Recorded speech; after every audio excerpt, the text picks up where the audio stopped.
उद्धव ठाकरे यांचे सरकार सत्तेवर असताना पैसे मागितले जात होते असे सचिन वाझेने सांगून टाकलंय। आमची मागणी आहे की याची सखोल चौकशी केली जावी। निलंबित असताना अनिल देशमुख यांनी पुन्हा नोकरीवर घेण्यासाठी आणि ते पैसे पवारांना देण्यासाठी 2 कोटी रुपये मागितले होते, हे जनता विसरलेली नाही।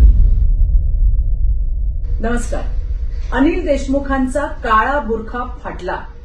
सचिन वाझेने अनिल देशमुखांवर केलेले आरोप अत्यंत गंभीर असून देशमुखांचा काळा बुरखा टराटरा फाटलाय।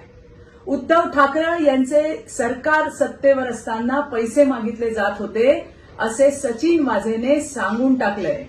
याचे पुरावे गृह खात्याकडे त्याने दिल्याचं तथा तशा आशयाचं पत्र सुद्धा त्यांनी राज्याचे गृहमंत्री सन्माननीय देवेंद्रजी फडणवीस यांना दिल्याचं सुद्धा सांगितलंय। आमची मागणी आहे की याची सखोल चौकशी केली जावी।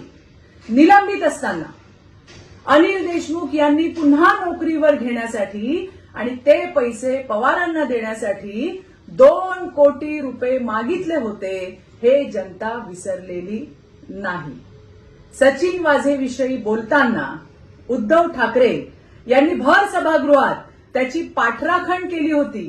सचिन वाझे म्हणजे लादेन आहे का असं बेजबाबदार वक्तव्य उद्धव ठाकरे यांनी केलं होतं। हे देखील सर्वश्रुत आहे, सगळ्यांना माहिती आहे। आज पुण्यामध्ये उद्धव ठाकरे यावर बोलतील का? महाराष्ट्रातील जनतेला या वसुली गँगची अधिकची माहिती देतील का? याची आम्ही वाट पाहतोय। धन्यवाद। जय हिंद, जय महाराष्ट्र।